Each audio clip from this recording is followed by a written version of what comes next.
ABC News exclusive. Actress Ashley Judd sitting down with Amy, opening up about her decision to sue Harvey Weinstein over alleged sexual harassment. Amy, you spoke with her there in L.A., and she claims that Weinstein sabotaged her career after she resisted his advances. Good morning.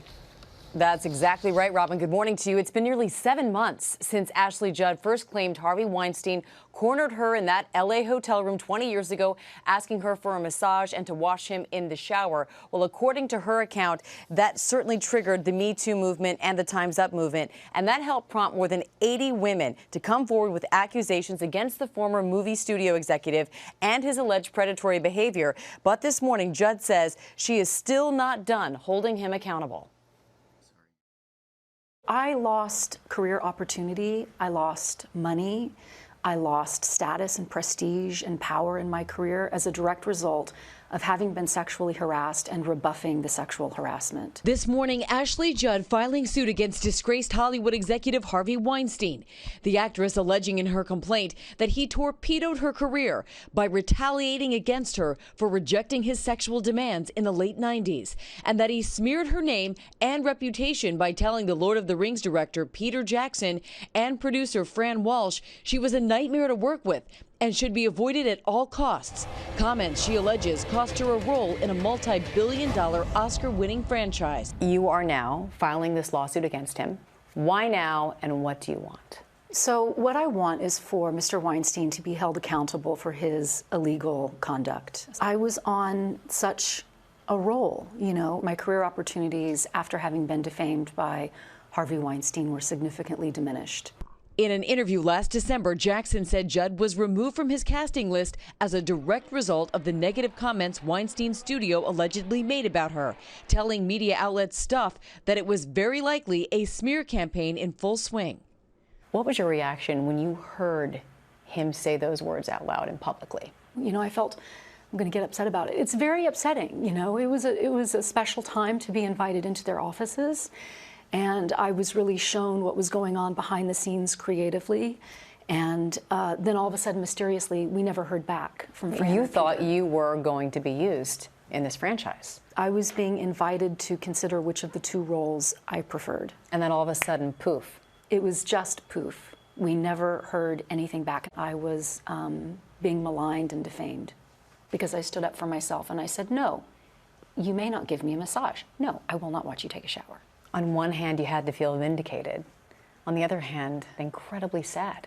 I felt very sad for the self that I was because I knew something was wrong, but I didn't know what. And now we know what was being said that led to that radio silence. That you were difficult to work with? Oh, I'm perfectly imperfect. I mean, I'm not the most cheerful morning person that was ever born. I can certainly give you that about myself.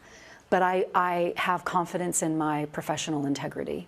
Representatives for Harvey telling ABC News the most basic investigation of the facts will reveal that Mr. Weinstein neither defamed Miss Judd nor ever interfered with Miss Judd's career, and instead not only championed her work, but also repeatedly approved her casting for 2 of his movies over the next decade. Judd's attorney says the evidence is clear. When someone defames and lies about someone's business and livelihood, it's a particularly clear case of damages. Judd says she's not just taking action for herself. The ultimate goal is for safe and equal workplaces and for economic damage to women's careers in particular to end, and for the threat and action of retaliation to end. We all experience that, and it is illegal behavior. Do you imagine the Ashley Judd from 1997 seeing this today, right now? It's a powerful thought. It's wonderful to be able to take a stand on behalf of the younger self that I was. As one of the faces of the Time's Up movement, Judd says she will donate any money she receives from this lawsuit to its legal defense fund for other victims of sexual misconduct. Harvey Weinstein team has repeatedly said any allegations of non-consensual sex are unequivocally denied by Mr. Weinstein. Robin, guys, back to you. All right, Amy, thank you very much, and safe travels back home. We're going to bring back our chief legal analyst, Stan Abrams. So does she have a good case here? Even if you assume everything she's saying is true, it's still a very tough case, both based on the statute of limitations and substantively. Statute of limitations is stuff happened in the late 1990s. She's basically saying that there's an exception to the statute of limitations when you wouldn't have been able to discover something until later. And she's saying, I didn't know he said these things about me until December of 2017. That's still a challenge, particularly, for example, with regard to the sexual harassment claim, because, of course, she did know that it had happened to her in the 1990s. But then there are also potentially substantive challenges here as well. Okay, so let's say that she can win on the statute of limitations. Let's say that. Yeah. Does she have a strong defamation case based on merit? The defamation is the strongest case, I think, of the group. And that's because she can say, based on the statute of limitations, I didn't even know he said these things about me. Oh, my goodness, I learned that he said these things, and so I sued within a very short period of time once I learned. The problem with the defamation claim is he made comments like nightmare to work with. That's an opinion. That's not necessarily a fact. You have to say, they're going to have to prove he said it, and even if he said it, that it wasn't his opinion, but that it was a statement of fact. So their better argument is, for example, to say that he said there were bad experiences. That sounds more factual than I thought she was difficult. But again, still tough. So what does it mean for others who may be looking to file a suit or something against there are Harvey going Weinstein? to, yeah, there are going to be statute of limitations challenges with regard to these cases. I mean, this is a big problem in these cases that happened a long time ago. Yeah, we've talked about Yeah. that. All right, Dan, thanks.